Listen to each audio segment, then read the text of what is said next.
All right, great. Well, hi. Thanks for coming tonight. I'm Angela McQuillan, and I'm the owner of Chimaera Gallery, which is a gallery located in East Falls in Philadelphia. And we just closed our first show, which was Mark Stockton's 100 People, which was really great. And in the opening reception, we had tarot readings with the cards. So that's what we're hoping to talk about tonight. But I would love for Mark just to give us some more insights on this amazing project. Yeah, I could talk about the body of work. Hi, everybody. Thanks for coming. My name's Mark Stockton. I'm a drafts person. I like to draw a lot, and I'm an artist. I teach at Drexel in Philly. I've worked with the nonprofit art space, Vox Populi, for a really long time. And so let me tell you a little bit about the project. I'm just going to share my screen. Oh, and hopefully give you a presentation. Can you guys see that okay? Or no? Is it coming up, Angela? Yes, it looks good. Okay, cool. So this is the card set that we'll be using if Roxanne is able to join in a little bit. And it's a card set of 100 drawings that I executed between 2019 and 2021-ish, right up till the end of 2021. And then I actually formatted the cards for a commercial company that usually produces game decks or tarot decks. And I wanted to create, really my want for using a card deck instead of a traditional publication was that it would be non-hierarchical, or the viewer could have some play with the order of the drawings. The original iteration of the show took place at the SOX Program for Arts Innovation. That's at University of Pennsylvania. It surrounds the Annenberg Theater. This was the environment here. There were about 25 drawings up front, and then another 75 were all the way around the theater in the back where people would enter. Everything was at eye level here, and it was quite a bit of a different experience. I would come on Fridays and draw the remaining 5 drawings. I was always there, and that also moved the drawings around. So part of the system I built was that I could move the drawings throughout the exhibition. And I would often change the order depending on certain things. Some of the drawings I was doing, I think I was working on a drawing of Alice Coltrane here. Alice Coltrane and John Coltrane, both musicians, had programming occurring at the theater during the time. And I had, talked to some people and conceived that I would include those portraits in. Their son, Ravi Coltrane, played during the run of the show. And I had put the drawings of his parents together, which was kind of an interesting fact. I would also have records and books I would listen. I tried to recreate my studio here. And when people would come by, I would have discussions about who should be included or who should be drawn as part of this. And this was a set that I built. So you can see here that drawings are all life-size. They're all making eye contact. This is just a closer image of it. The John Coltrane drawings on the left here. And they were hung at eye level in this case. And all 100 drawings like this are on the back of the theater. They're still eye level. And part of it was I wanted to create a system of work that could be moved around in any order. Part of the goals were to have the widest range of representation possible within there, a balance between the sexes, as well as some non-binary, and then also a really large set of diversity between many people that I've been influenced by or other people that gave me recommendations. So I was kind of building the list over the 3 years. You can see here on the larger scope. And then my original conception for the show, and just taking that photo, so going from here to here, was that it could be in the round. I still like this idea of could I build the show into a 3-dimensional space that was in the round that you could either enter under and still engage the work kind of at that eye level. And so it's like that. Now, in the space that Angela offered, which was Chimaera, it got closer to that iteration, and it does and was able to wrap around. It did have to move above eye level in this case, and that the place that I could make a complete chain of drawings around was above the doorway and the shelf system here. So as we built that round, there was about a little over 50 drawings, and then there was a few spots that couldn't have the drawings in them. So if you look at some different angles, the work did function volumetrically in this way. We did play a little bit with the order in this show, particularly when we did the readings at the opening. And when people's cards were drawn, we would move them up to this set of shelves up here. And so the portraits would move over to this space. And Angela, this is Angela's space, Chimaera, and it's, you know, it's a nice vast space. It's like 40 feet by 20 feet. And it contained all the drawings quite well. You did have to look up a little bit, but what's remarkable and what part of this show is about is a little bit about eye contact. And so many people ask me, like, where do these individuals come from? I'm a big book collector and image collector, and I like to kind of think about people's response to images, a history of images, and a history of people. This is my bookshelf, or my active bookshelf I had at Penn. So you can see some of these things. And often it just surrounds a lot of my interests. I do listen to a lot of books while I'm drawing, often biographical about individuals. So for instance, just with a few of the books, James Baldwin, I was listening to The Fire is Upon Us, which is about his debate with William F. Buckley. You know, we have W.B. Du Bois or Rachel Carson or Gertrude Stein. Often I kind of collect these books or get these books or listen to these books while I'm working on individual works. Sometimes it's musical. So in that instance where I was talking about the Coltrane's, I would listen to often albums while also working on the work. And art history, art historical references do tie in quite a bit. Eye contact really started to be the theme for me, or how the illusionistic quality of empathy can be transferred through the idea of eye contact. And so looking back at art history, I think I'm drawn to a lot of portraiture, or focusing on portraiture as a medium, because of ideas of eye contact. And actually, did I had one other slide. Maybe I moved that slide. We'll see if that slide comes up, the first self-portrait. If we look here, the other thing I reference a lot in my drawings, if you see my drawings up close, is graphic printmaking from quite a while ago. And so I really like to follow ideas of cross contour and volumetric drawing or form. So you can see in a print, this is a Samuel Amsler print, or of Samuel Amsler. And I really like to triangulate and look at prints while I'm drawing to kind of imagine the form and the mark making I can build. I often will work with images and off of images and transfer out of images. It's a pretty laborious process of going back and forth. A lot of people ask how long they take. Often it takes a while to build a drawing into form. I often use mechanical pencils, a little bit of shading, but mostly mark making. And, it takes probably, it depends. If they have a beard or a full head of hair, it might take a lot longer just because of the level of detail. But probably on average, they take 10 to 12 hours. I also work with serial repetition a lot. This piece of 100 drawings exists as a single entity. So all the drawings are one work. At least in my mind, they are included as one work. And if ever would be sold, would be as one work.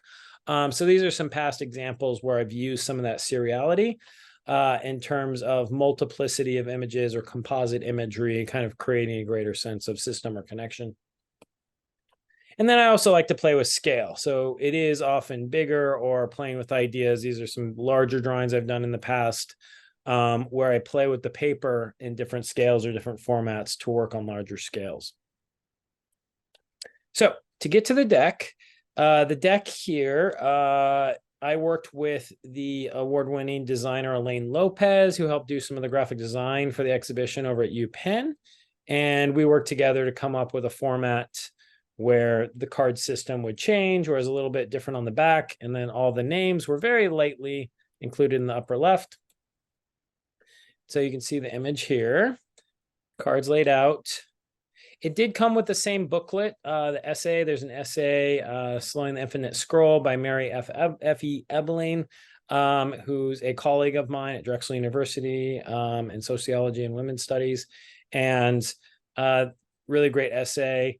And some other documentation from the exhibit existed just in the smaller form. So that's kind of the pamphlet, and then some interest and investment of a statement kind of at the beginning.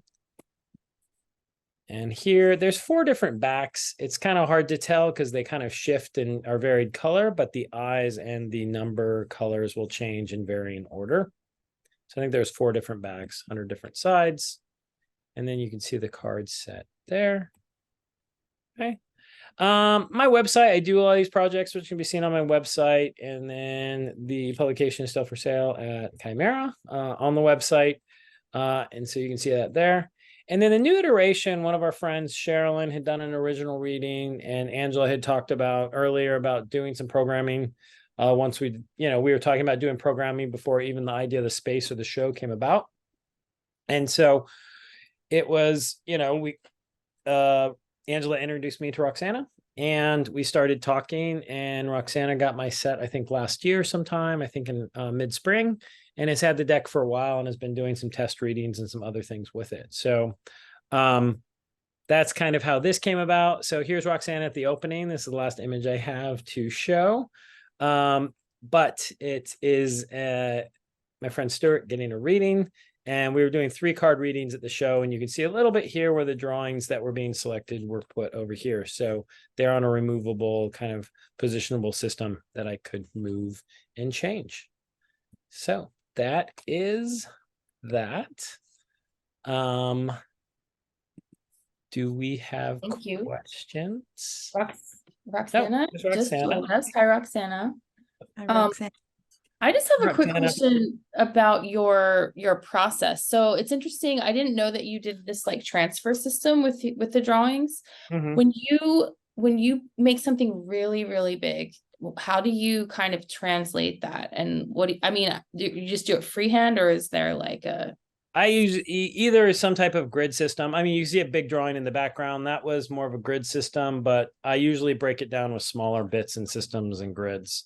That one I did not do a transfer system when it gets much larger like that, but I have in the past. I mean, some of the detail, like on the Putin drawing, which I did way back in, I think 2014, possibly. Yeah, that was very large. Yeah, it's very large. I did do that, but it was just like basically drawing pores for a long time, and then ended up going up. So, yeah. Well, any other questions? I love the idea of it in the round, and I was really sorry I couldn't see it at Penn, but I love that you were sitting there with all your inspiration. Yeah, it was kind of interesting to interact with people on the daily. I think I knew the Penn show would be a more public-facing show than I've ever done before. I usually show in kind of alternative art centers and exhibition spaces. And so to have an exhibition where you got these big crowds of people coming in for theatrical or musical events, it was a much more, I think because I knew it was going to be there, I think I wanted the subject matter, particularly the subjects I was choosing to draw, to have a wider appeal or a wider connection to individuals that would come across it. So that was part of the choices. Cool. Yeah. Oh, cool. Well, welcome, Roskana. We're discussing Mark's work, but now we'll take a little bit of a turn. Roskana is a 3rd-generation tarot reader and art historian, and we had the privilege of having a bunch of readings done at the opening reception, and I will say that everyone raved about your readings, so I can only imagine that you must have studied each one of these cards in detail to be able to provide like a really accurate interpretation of each one. So I was impressed as well when I was talking to Roxana before the opening, just at how well versed you were with the subjects. Even it's really been a pleasure. Hi everyone, it's really great to meet you. It's great to see some familiar faces. I'm so sorry I am logging on late, but very happy to be here. I'm curious I see that of the participants, 2 people have their cameras off. That's totally fine. Just know that if you do want to interact a little bit, I welcome you to turn on your camera. I'm curious, for the people who are on this call, how many of you use tarot cards? I have. I don't own them, but I'm around them and loved ones that read, and it just seems like a part of life to me.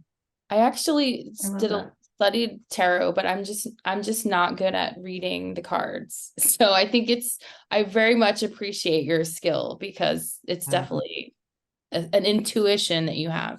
It's Out a of curiosity, Angela, why would you say that you're not good at reading the cards? And this is all going to go into the presentation. Or I the think you need some discussion. kind of gift of gab to express like your interpretation. I'm always the one who, like, I've done tarot readings and I'm like, oh wait, let me get the book, hold on. And I'll like open it up and scroll to the page and read the interpretation. But I think you have to be really good at symbols and interpreting archetypes, which I don't know. I mean, maybe I'm good at, but not in a one-on-one like conversational basis. So it's definitely My understanding is that it takes a lot of time and a lot of just study and time with the cards. Each deck is different, but that's my understanding. So maybe it's just, time. Well, this is thank you both for sharing. And I hope that, if you do have questions about tarot specifically, or maybe, I mean, you're both artists, and I actually think that you both work with symbols and archetypes, right? And you both spend so much time with the work that you create. So I hope that, you might want to ask the questions that together we can think about how do you become more confident in receiving more from your own work to get these messages, and even to be more confident in the just the intuitive experience of being with your work and with being with symbols and archetypes. So for everybody who is on this call who maybe is not familiar with the tarot, I'll speak very briefly about my path with the tarot. I'll speak very briefly about what the tarot is. I'll talk about kind of the range of decks that people might have. And then I'll talk more specifically about working with Mark's deck. So I am trained as an art historian, and while I was studying art history, while I was completing my doctorate in art history and doing my doctoral exams, I felt a sense of both accomplishment from a professional sense and a very active sense of depletion. And I would call that spiritual depletion. And it was around that time that I got very curious as to what have I been repressing or pushing away or had forgotten. And I realized that I have a long-standing practice of tarot reading that I was ignoring. So I am a third-generation tarot reader. I was raised on reading the tarot. I oftentimes think that I learned how to read the tarot before I learned how to read text. Wow. And really, it's the language of the images, of the archetypes. And I realized that actually there's a lot more in common between art history and specifically, I would say, art making and tarot and decks than first meets the eye. But I think very similarly, tarot and maybe intuitive artistic practice can be kind of pushed to the side when it comes to our shared society, where there's a lot of emphasis placed on being efficient, being productive, and also I will say being critical as a kind of a mode of criticism that it is very much about I am distinguishing, I am putting things into categories, I am making a statement, and this is my argument, right? An art making practice that is perhaps very intuitive, immersive, where something really takes time to emerge, maybe it's more pluralistic, can sit very uncomfortably within that shared society, and so can intuition, divination, and practices like the tarot. So there's a lot more, I think, again, in common here. Another way of thinking about the similarities is both tarot and art and artists make the unknown known, or rather make the invisible visible. Maybe it's just that maybe it's just that feeling that we get when we encounter a thing, but it is both art making and intuitive practices and tools allow people to connect to that more. So when it comes to the tarot, and I won't spend too much time on this, I had initially debated kind of giving a crash course as to Tarot 101, but just know that tarot cards, a deck of tarot cards, the system of tarot originated in the 15th century in Italy. These images, though, circulate. They circulate in Egypt, in the Middle East, and into the Eastern.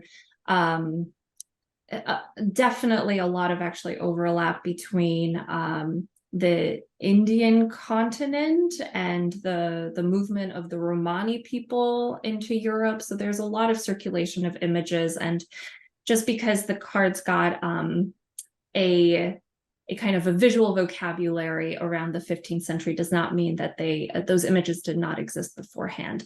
But these cards originated as many things simultaneously. So the wealthy would commission artists to create decks, and these were status symbols, right? So somebody would have a deck, and they would be very proud of it, and maybe it would have gold leaf on it, and very just the pigmentation would really signify wealth.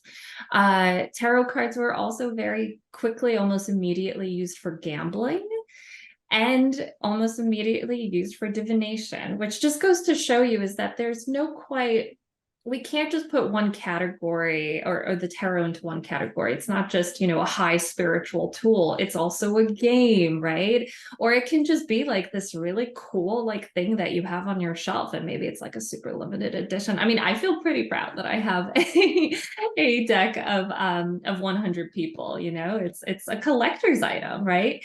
And so tarot decks are many, many things. And so what I want to highlight is that I interact with these decks from a family lineage and an ancestral practice of divination, meaning that you really commune with the deck in order to get some kind of messages.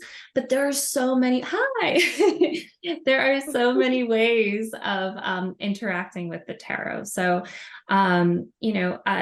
many contemporary decks reference one specific deck from the early 20th century, from around the 1910s, and that's the Pamela Coleman Smith Rider White deck.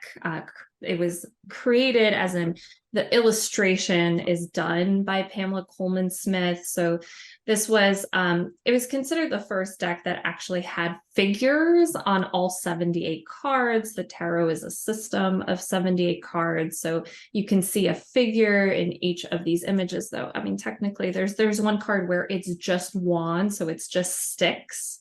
So this is my visual element for the presentation. So I'm just going to kind of cycle through some of these cards so that you can get a sense of them. But the tarot is loosely organized into 22 major arcana. The word arcana means secret. So it has 22 major secrets, and it has the rest of the 78 cards are considered minor arcana or minor secrets. So sometimes people look at this as the major arcana is the major theme, and then the minor arcana are the more daily details. Another way of looking at it is that the 22 cards of the major arcana are your maybe karmic messages, maybe something like a big chapter that you're dealing with your life. This is one of the only non-figurative cards in the tarot deck. It's just 8 wands, and it's a fast forward button in this deck. Here's a major arcana card, the death card. This allows me to kind of jump in to say is that, we are dealing with symbols, with archetypes. So the death card does not mean literal death. It symbolizes transformation, transmutation. And also there is an acknowledgement. Something that I love about the tarot is that it holds all of human existence in it. the beautiful, the blissful, joyful, and also the really, really hard.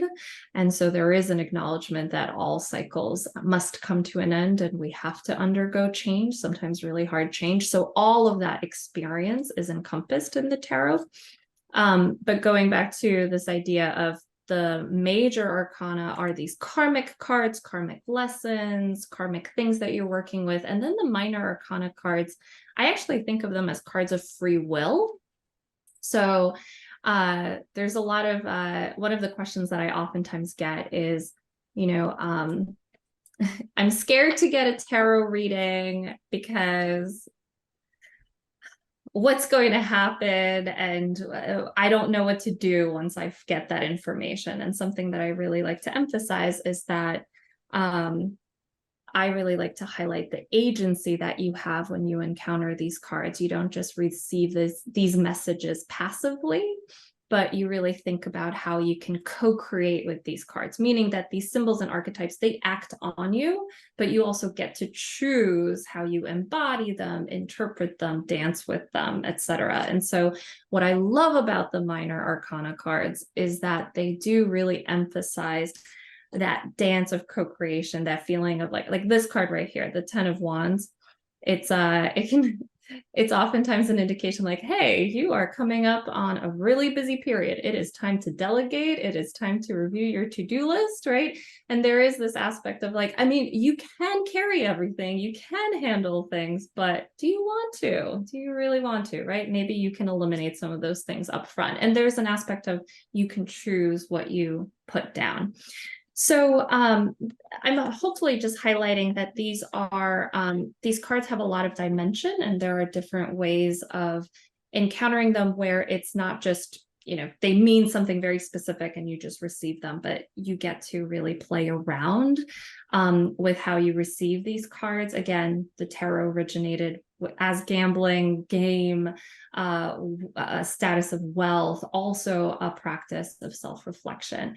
I want to highlight too that you may have heard of oracle decks, angel card decks. There are lots of decks out there that are used for divination or self-reflection. Here I have a deck that is, I guess, more considered as an oracle deck. It is round.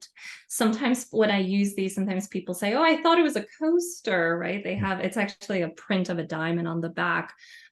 These are archetype cards by Kim Krantz, who used to be actually Philadelphia based and is now West Coast based, but there's 120 cards in here, right? So this is the important thing about anything other than a tarot card deck, is that there are certainly when you're dealing with, let's say you want to create an oracle card deck or an angel card deck, or maybe a deck for divination, it doesn't have to be 78 cards. The tarot is a system of 78 cards, but there are certainly, there are open-ended decks used for divination as well. So there is flexibility there. I think that more and more artists are engaging with tarot decks. I have also a deck of the Abstract Futures Tarot. This is by Hilma's Ghost. This is an artist collective who is very much interested in the history of abstract painting and the role that women have had but have been erased from it. And so the collective is giving a nod to Hilma af Klint.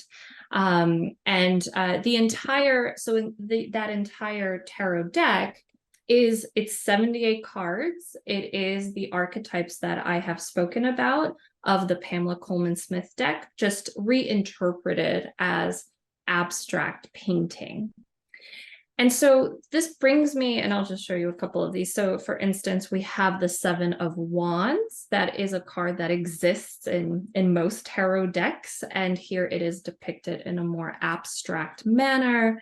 The Magician, that's that major arcana card, again, reinterpreted as abstract art.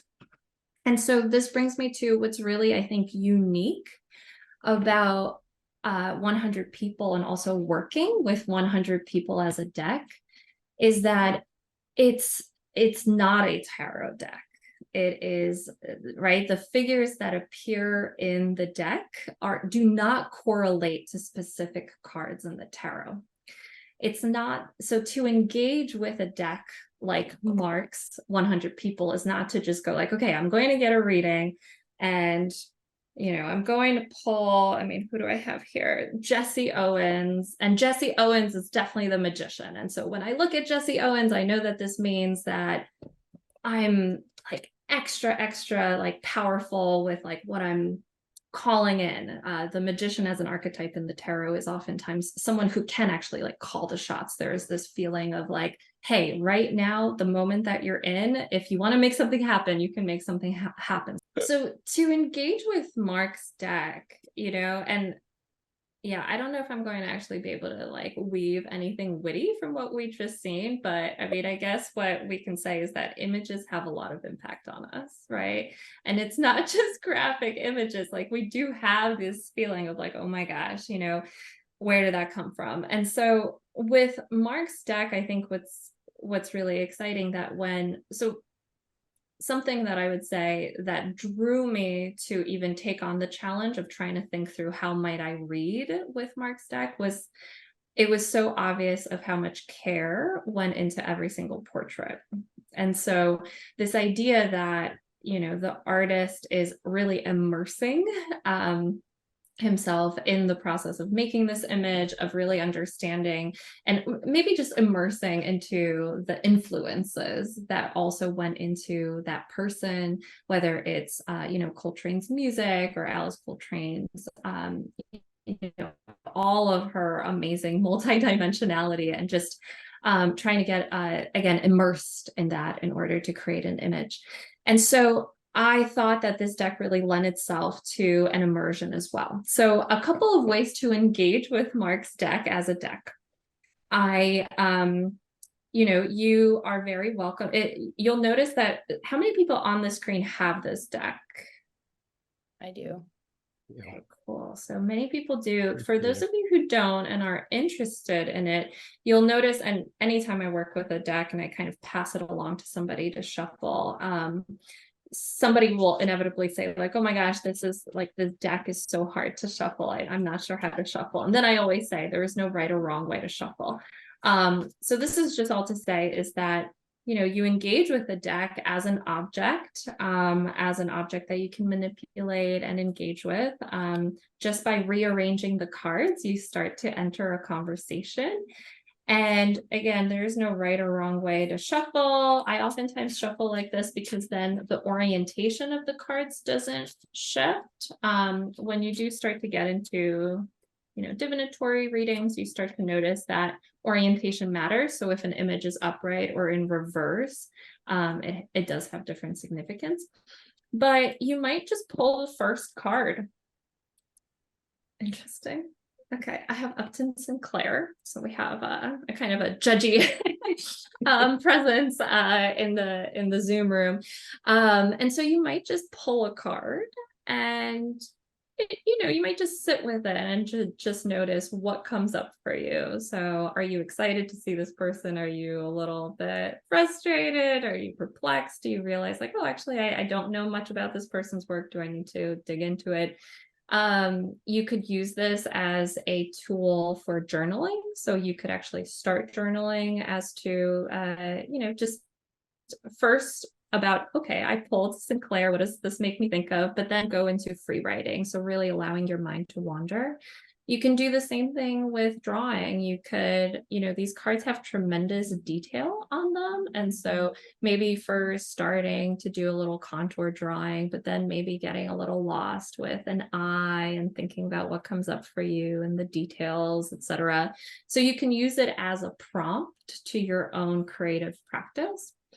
You can come up with ways to just kind of jog your creative process. So, you know, people now turn to ChatGPT to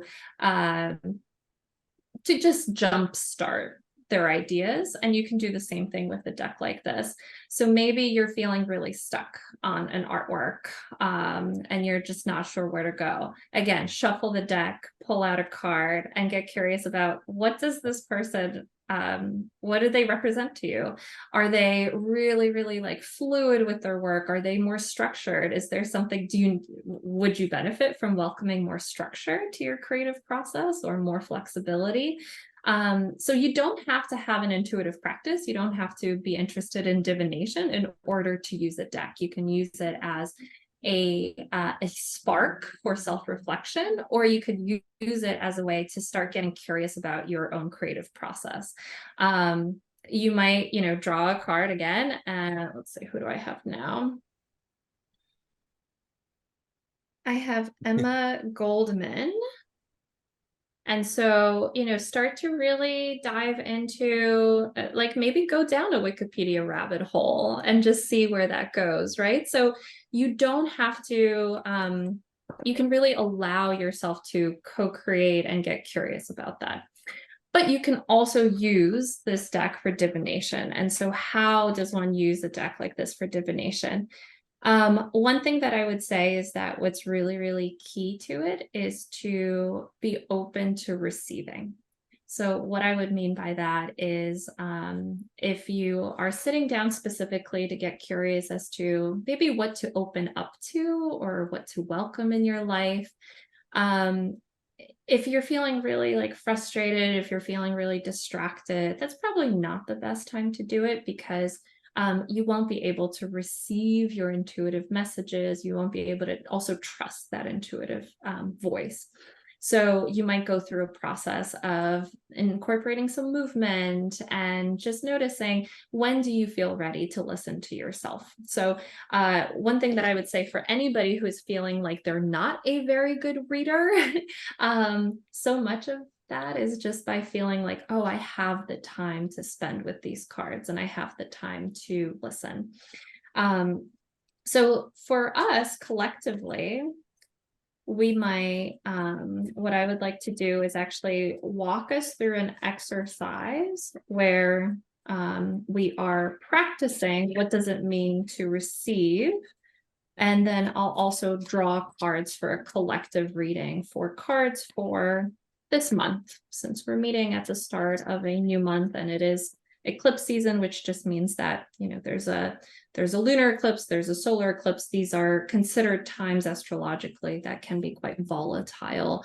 And by volatile, I mean changes are possible, and changes, they can be bumpy and they are wonderful and they are all the things. And so sometimes the cards will allow us to know how to navigate that change. So I am going to welcome everyone on this call to take a moment to ground. And so what that means is I would actually recommend noticing if you're able to make contact between your feet and the floor, or just noticing where your body makes contact with your chair or your furniture or your couch. And so just really intentionally noticing where you are in your own space. And I'm going to, if people feel comfortable, I'm going to invite folks to close their eyes. I'm actually going to close my eyes. And I invite you to bring your attention inwards. So shifting from the screen to your inner state. And just taking a moment to notice anything that's there, any feelings, any sensations. And I invite you to bring some gentle movement to your body just to arrive in greater stillness. So you may wish to roll your shoulder blades up and down your back. You may imagine that you're actually shrugging off a cloak or an energetic cape. Just releasing anything that you do not need to be carrying. I invite you to roll your neck. Bring each ear to each respective shoulder. I invite you to open and close your mouth to unclench the jaw. And imagine that all the muscles of the eyes are relaxing, taking the strain out from around the eyes. And bring your attention to your breath. Notice the quality of the breath. Notice your inhale. Notice your exhale. And begin to bring a smooth and even rhythm matching inhale to exhale. Select a count that feels nurturing and nourishing to you, maybe a count of 4 or 5 or 6. But guide the breath in, guide the inhale for that count, and exhale for that count. Inhale for your chosen count and exhale for your chosen count. Continue this breath at your own pace.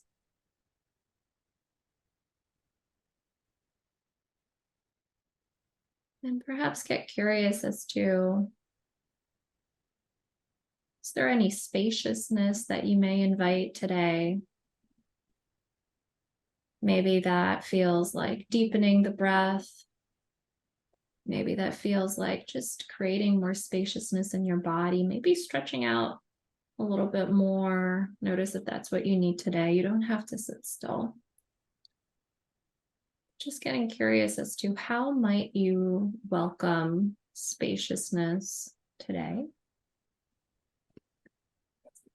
I'm going to mute myself as I shuffle the cards so that you're not distracted by that, and just invite you to keep focusing on your breath, keep welcoming spaciousness. And I will guide you out of this meditation shortly.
Allow your breath to return to its natural rhythm, no longer holding any counting or any intention.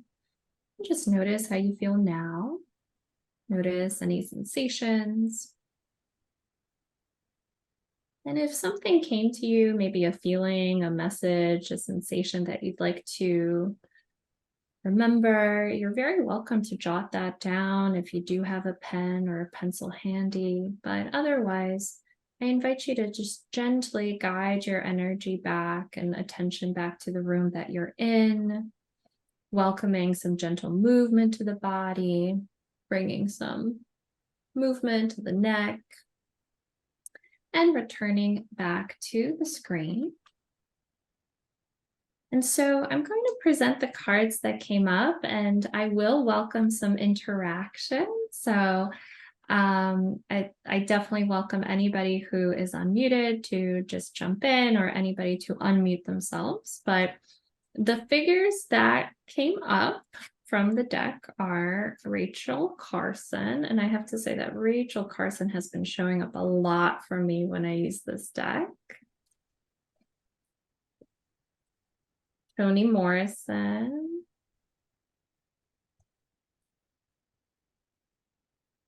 There's Gabriel Garcia Marquez and Albert Einstein.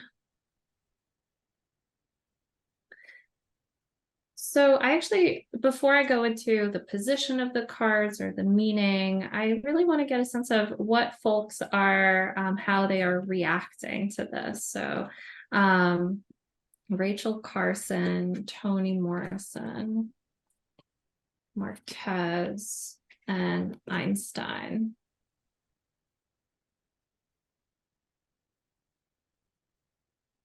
So any initial thoughts, any initial feelings?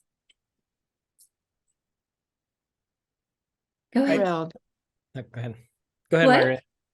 Just so like Rachel Carson, such a beacon, Toni Morrison, and Einstein, especially not as familiar with the other, but yes, thrilled.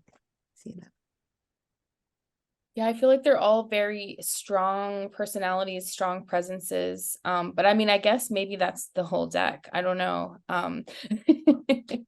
But it's like, yeah, it's pretty dynamic. Yeah, that's all I have. My friend Edgar Endres, who's Chilean, who recommended for me to listen to 100 Days of Solitude with Marquez, which I think is a very influential book, but he had been away for a year and a half. And while me and Cindy were camping last week, we drove. He has a place in the woods now in Virginia. We drove like an hour and a half to have dinner with him, but he's very present in my mind. I mean, Carson, obviously, with the climate and all the other natural concerns that we are currently up against. Yeah, so I think that's interesting. I mean, Einstein with the Oppenheimer movie, and then Morrison. Yeah. Morrison in general is just an amazing, gifted writer and super challenging. So no, it was great. So I really love what everybody just shared. And what I want to emphasize here is that could in and of itself be your reading for yourself, right? Because yes, I'm a tarot reader. I can do a tarot reading for you, but we heard that these figures are beacons of hope. And maybe that is actually exactly the message or just exactly the feeling that you need right now. This feeling of like, yes, there is hope, there's strength, there's power, creativity. And then just, or maybe noticing that you are more drawn to one figure over another, right? So that is, that can be quite significant too. The reason why I would say this deck can be used for divination or for tarot readings is when it starts to interplay with the positioning. So a tarot reading unfolds where the cards come into conversation with each other. Based on the questions that you ask, you can get answers. And so one thing that I asked as I was shuffling was, could we receive any guidance for this upcoming month, collective guidance? And so I oftentimes ask, especially when I work with a group, as to what is something that we can just release, because so much of what we do in our lives is grasp and hold on to things and push and want and feel anxious about things. And so that feeling of, okay, I like to think of it as you're walking down the beach and you pick up sand and you just allow the sand to slip through your fingers. So this feeling of just letting it fall. People have a hard time thinking about what does surrender actually look like. And so just think about it as just letting sand slip through your fingers. And interestingly, Rachel Carson keeps coming up for me in this position, which I personally struggle, right? As a human, I struggle with it because I think she's amazing and I think her work is amazing. And I think that, as Mark mentioned, thinking about the environment and climate justice is so, so crucial. But interestingly, in readings that I've been doing with this deck, she keeps coming up in this position of allowing to slip through your fingers. And I don't interpret this to mean that, the work that Rachel has done is not important, but rather so much about this reading is about focusing on what you can create as opposed to focusing on the big, big, big, big, big thing that's out there. Mm-hmm. And so this energy of allowing to slip through your fingers is around maybe something in your life. Like it could literally be, there's so many shared societal issues that we are all navigating in many different ways. It could be something that has you feeling like, I don't know where I begin with this. This doesn't mean that you should just turn your back on it, but instead to really get curious as to what's right in front of you and what you can create. So it's really just that turning towards what can you touch? What can you mold? What can you begin to shape? And the card that actually is coming in as to what to welcome is Marquez. It's interesting that the remedy here is a dose of magical realism. So letting the imagination fly, letting yourself get curious about the realm beyond.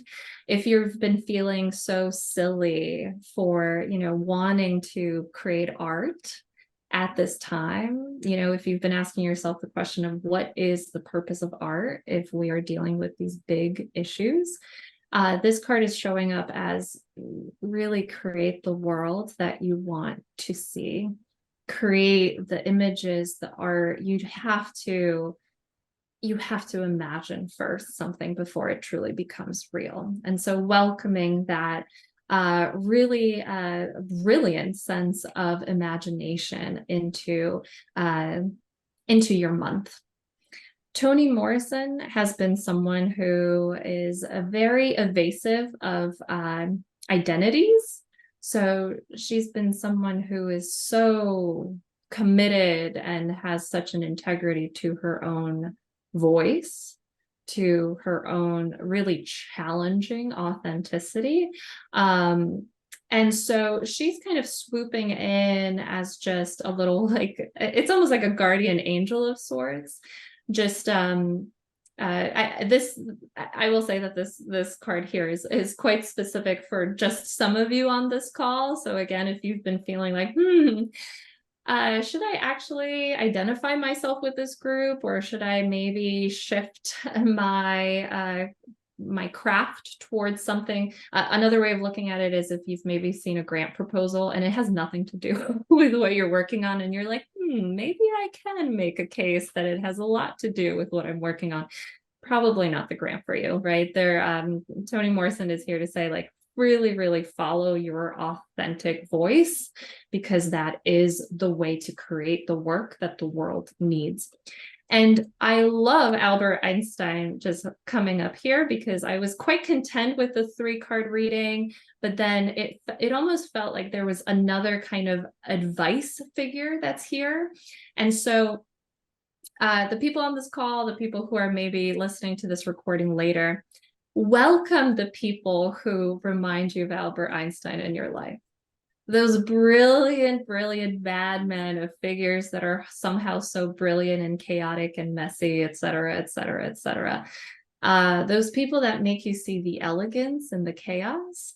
Maybe it's not who you are. Maybe it is who you are and who you embody for the other person. But there's something here about appreciating a person in your life who actually leads you to see the beauty and the chaos, and leads you to see the universe in a different way. So those are the messages from the cards. I know that we are past time. I wanted to just check in with if anybody has any responses to that or any questions. Albert Einstein was a huge advocate of imagination over science, and that we really, the world really was moved by that. That was very exciting to see him come up. I love him very much. Yeah. You're saying that the 4th role is more of the advisor role? Is that what the kind of scheme is? It's in this case, it almost, so this is where I was asking specific questions of the first 3, meaning what are we to leave behind? What are we to embrace? And then is there a kind of message for us, or a messenger for us?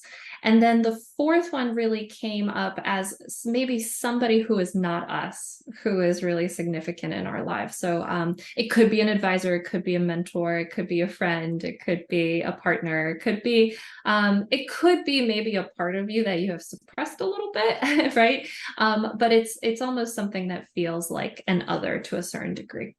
Yeah, it just made me think of the last scene of Oppenheimer where he, throughout that movie, he is the advisor role despite having the career as the creative genius. Mm. So, Yeah. And Roxana, so you know, that's my brother John, and he's a physicist. Amazing. Okay, so this is perfect. Connecting my dots in my brain. Yeah. Okay, so John, you showed up in the reading. I wasn't going to pull the card to represent you, but there you are. you have a few physicists in there, I think, right? There's a couple, right, Mark? Well, yeah, Oppenheimer's in there too, and there's a few other scientists, but well, Mary Curie Well, wasn't a physicist per se, but Carson too. And Carson, when she came up, reminded me I was just about to send you a link of this UPenn person who won the Nobel Prize yesterday. Kariko. Oh, Yeah, I almost drew Kariko. But I was like, oh, I'll probably run into this person because they're at Penn while I was doing the drawings. But I had looked up like who was responsible because it was over the pandemic that I was drawing. mm-hmm. Yeah, and yeah, fascinating story about her, being forced to retire despite Nobel Prize winning work. So Yes. Yeah, there's some interesting stuff with that. There's some good podcast I had listened to about her in particular in the early stages of RNA stuff, which was kind of fascinating.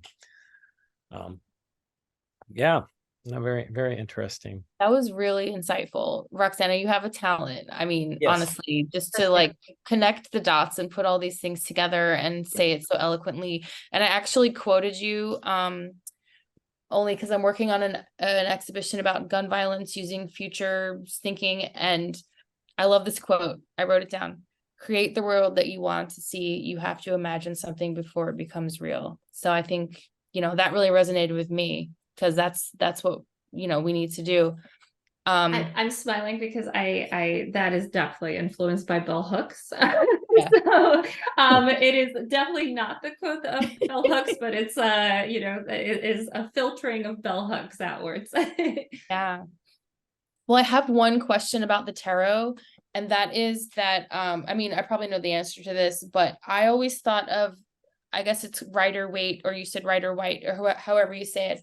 I always thought that that person's name was on the deck because they created it, but it's really by Pamela, whoever. And it's unfortunate that like her name is not on that deck. So I just wanted to point that out. When did those illustrations come into play as sort of the dominant form of, or the more visibly prevalent form of imaging on the cards? On the tarot, Yeah. the early 20th century. So so you'll notice that I first mentioned Pamela Coleman Smith. So that's I would say kind of a tactical way of reattributing authorship there, but Rider and White and Waite, you are correct, Angela. I oftentimes emphasize the whiteness of Waite. But it's actually two men. One is the mystic, the scholar, and the other is the publisher. And for a long time, the deck was known by just the last names of those two. Sometimes you'll now see the deck referenced as Rider Waite Smith or Smith Rider Waite, etc.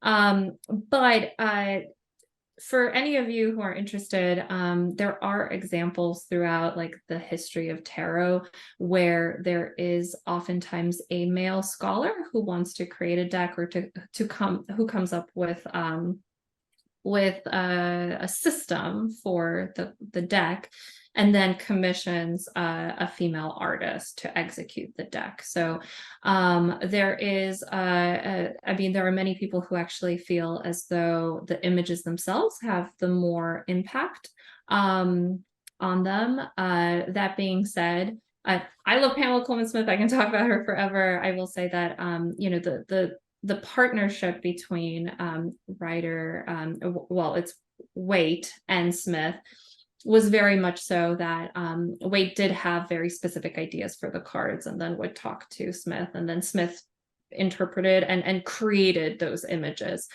But to answer Mark's question, you have the Marseille deck, which is coming from France, that predates Smith deck by basically 2 centuries, and that's really kind of like the dominant deck.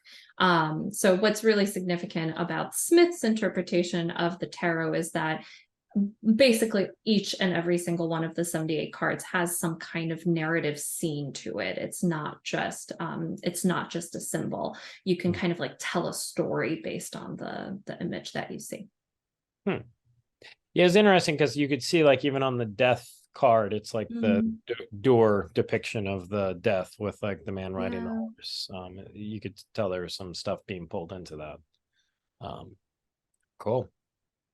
Yeah. Thank And you. there are, I mean, again, I'll just say one thing, and I promise I won't go down this rabbit hole, but we now look at a deck like the Smith deck and we think, oh, it's not very inclusive.